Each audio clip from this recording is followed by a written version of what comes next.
जय श्री राम। आज का विषय है माधवाचार्य।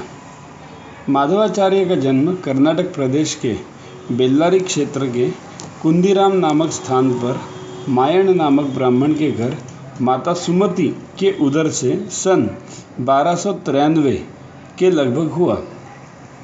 बालक का नाम माधव रखा, जो आगे चलकर माधवाचार्य कहलाए। भारद्वाज गोत्रीय माधव के घर में हिंदू धर्म ग्रंथों का अध्ययन परंपरागत था। उपयुक्त समय पर उपनयन संस्कार के बाद माधव ने स्वामी विद्यातीर्थ, भारती तीर्थ तथा कंठाचार्य के चरणों में बैठकर वेदाध्ययन कर असाधारण ज्ञान प्राप्त किया। ब्रह्मचर्य अवस्था 25 वर्ष मानी जाती है, पर इतने समय में संपूर्ण वैदिक साहित्य का अध्ययन संभव न था।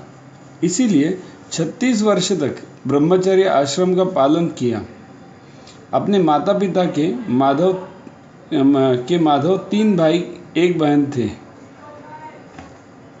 अन्य 2 भाई, जिन्हें सायण और बोधनाथ यानी भोगनाथ तथा बहन को सिंगले कहते थे। बोधनाथ जो कवि थे, उन्होंने 6 प्रसिद्ध ग्रंथ लिखे।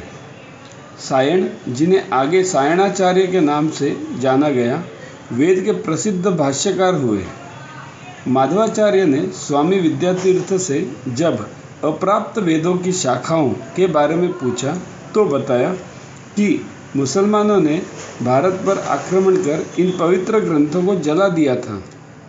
मंदिर तोड़कर उनके स्थान पर मस्जिद बना दी है। इसीलिए आज एक भी प्रति उपलब्ध नहीं है। इतना ही नहीं, आज भी हिंदुओं को घोड़े पर बैठने का अधिकार नहीं है।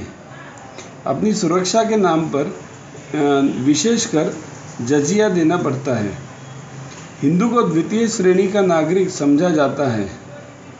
हिंदू कन्याओं का अपहरण, बलात्कार ये तो सामान्य बात हो गई है। उत्तर भारत में तो वेदों का अध्ययन ही कठिन हो गया है।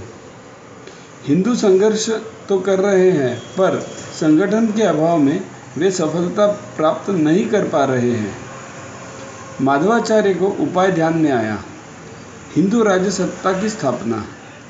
पर विषम परिस्थितियों में कैसे, किसके द्वारा आदि प्रश्न खड़े हो गए।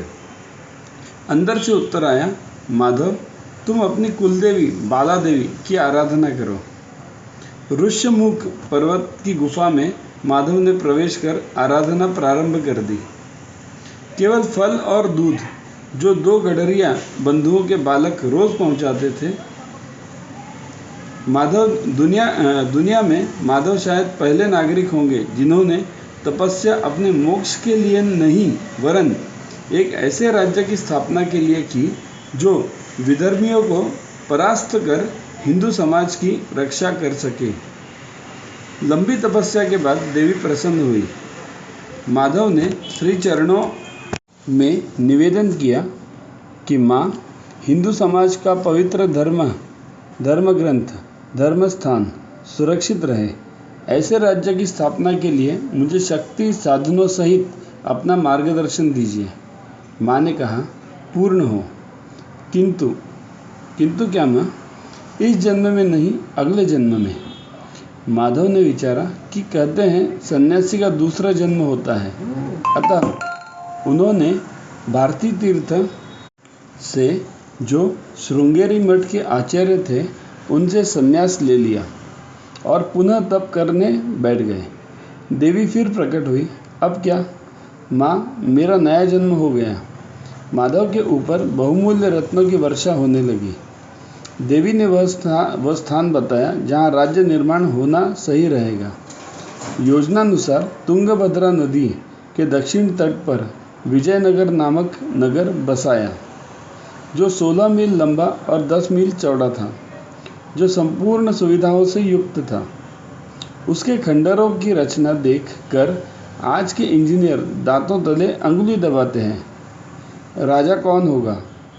तो तब के समय जो 2 गडरियों के बालक दूध लेके आते थे और जिन्हें हुक्का और बुक्क कहते थे, उनको नए राज्य का भार सन 1335 में दिया, जिन्हें जिन्हें बुक्कड़ा राजा कहा जाने लगा। माधवाचार्य को विद्यारण्य स्वामी भी कहते थे। विद्यारण्य के प्रयत्नों से विधर्मियों को दक्षिण में आने से रोक दिया। हिंदू यहाँ स्वाभिमान, गौरव और आशा का प्रतीक बन गया। धीरे धीरे विजयनगर अब विशाल साम्राज्य बन गया। अपने छोटे भाई सायणाचार्य को मंत्री नियुक्त किया। अफ्रीका और यूरोप के साथ व्यापार बढ़ गया। संपन्नता का कोई अभाव नहीं था। उन्हीं दिनों सेंट फ्रांसिस जेवियर पादरी ईसाई बनाने के लिए आया, जो निराश होकर खाली हाथ वापस गया। राजा बुकन्ना के निवेदन करने पर सायणाचार्य सहित स्वामी विद्यारण्य ने भी अनेक भाष्य और ग्रंथ लिखे। तभी देश भर के पंडितों को विजयनगर बुलाया और वर्षों की मेहनत से यह कार्य किया। विद्यारण्य माधवाचार्य ने जैमिनी न्यायमाला, नैयायिक न्यायमाला ग्रंथ लिखे। तैत्तिरीय संहिता, पराशर स्मृति और श्रीमद् भागवत गीता पर भाष्य लिखे। चिकित्सा शास्त्र पर भी ग्रंथ लिखे। जहाँ इष्ट देवी बाला पर विद्यार्णवम ग्रंथ लिखा, वहीं शंकराचार्य के जीवन पर भी शंकर विजय ग्रंथ लिखा। ऋग्वेद का भाष्य इतना उत्तम है कि मैक्स मुलर ने इसे पढ़कर अंग्रेजी, फ्रेंच और जर्मन भाषाओं में अनुवाद किया। उन्हें श्रृंगेरी का प्रमुख आचार्य अर्थात 21वां शंकराचार्य नियुक्त किया गया। अपने शिष्य बुक्कराय से अपने गुरु आचार्य विद्यातीर्थ का मंदिर बनवाया। ऐसे श्रेष्ठ कर्मयोगी आचार्य अंत तक वहाँ तपस्या कर परम धाम को पधार गए।